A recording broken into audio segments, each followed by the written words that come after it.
मेनका गांधी, शिबू सोरेन और मनमोहन सिंह को मोदी ने भेजा स्पेशल न्योता। नई संसद में होगा बहुत कुछ नया।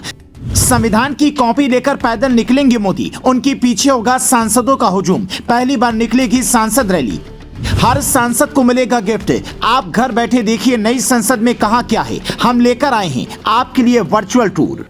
95 साल बाद पुरानी संसद को अलविदा कहने का वक्त आ गया है। अब देश का पूरा सिस्टम नई संसद से चलेगा, जहां सांसदों के बैठने से लेकर वोटिंग के लिए आधुनिक तकनीकी, लाइब्रेरी और तमाम ऐसी चीजें हैं जिनका वर्चुअल टूर हम आपको इस वीडियो में करवाएंगे। अगले 60 सेकंड में ये दिखाएंगे कि नई संसद में कहां कहां क्या क्या है। लेकिन उससे पहले आपको बताते हैं कि पीएम मोदी ने मेनका गांधी, शिबू सोरेन और मनमोहन सिंह को स्पेशल न्योता क्यों भेजा है, जबकि ये तीनों अलग अलग पार्टी से हैं। लोकसभा में सबसे ज्यादा समय से सांसद के तौर पर मेनका गांधी, राज्यसभा में लंबे समय से सांसद के तौर पर मनमोहन सिंह और दोनों सदनों में सबसे ज्यादा वक्त से सांसद शिबू सोरेन नई संसद के सेंट्रल हॉल में भाषण देंगे। इसीलिए इन्हें खास न्योता भेजा गया है। उससे पहले पीएम मोदी पुरानी संसद भवन से संविधान की कॉपी लेकर पैदल नई संसद भवन तक जाएंगे। उनके पीछे पीछे सांसदों का हुजूम भी होगा। मतलब एक तरह से सांसदों की रैली होगी, जो देश के इतिहास में शायद पहली बार देखने को मिलेगी। जब नई संसद में पीएम मोदी पहुंचेंगे तो हो सकता है कि पिछली बार की तरह नई संसद की सीढ़ियों पर मत्था भी टेके और उसके बाद अंदर प्रवेश करें।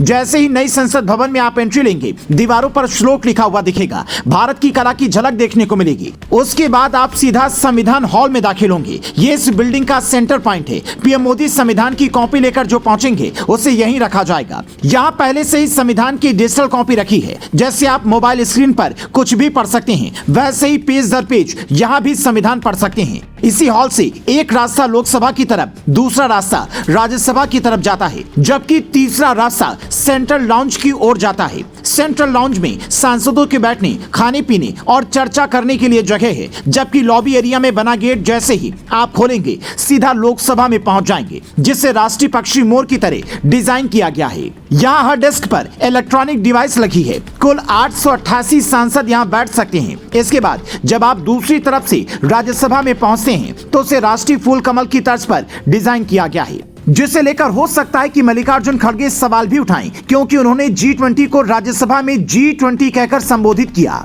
और जब साथियों ने याद दिलाया तो कहा कि G20 का जीरो तो कमल के फूल से ढक दिया गया है, क्योंकि कमल बीजेपी का चुनाव चिन्ह भी है। हालांकि राजनीति से हटकर जब आप राज्यसभा को देखेंगे तो एक अलग अनुभूति होगी। यहाँ 384 सांसदों के बैठने की व्यवस्था है। बड़ी बड़ी दर्शक दीर्घाएं बनी हैं। इसके अलावा इस बिल्डिंग के 4 मंजिल में मंत्रियों के कार्यालय और कमेटियों के कमरे बने हैं। देश के हर राज्य से लगभग कुछ न कुछ मंगवाया गया है, इसीलिए पूरे देश की झलक यहाँ पर दिखाई देती है। उत्तर प्रदेश के भदोही से मंगवाई गई कालीन यहाँ की फर्श पर बिछाई गई है, जिसे देखकर ही यूपी वासी मंत्रमुग्ध हो जाएंगे। अब जब नई संसद में पूरे देश का कामकाज शिफ्ट हो रहा है, तब भी कुछ लोग ये पूछ रहे हैं कि इसकी जरूरत क्या थी। तो इसकी भी 3 वजह आपको 30 सेकंड में बता देते हैं, ताकि अब कोई सवाल पूछे तो उसे आप आसानी से जवाब दे सकें। पुरानी संसद की जगह नई संसद बनाने की जरूरत क्यों?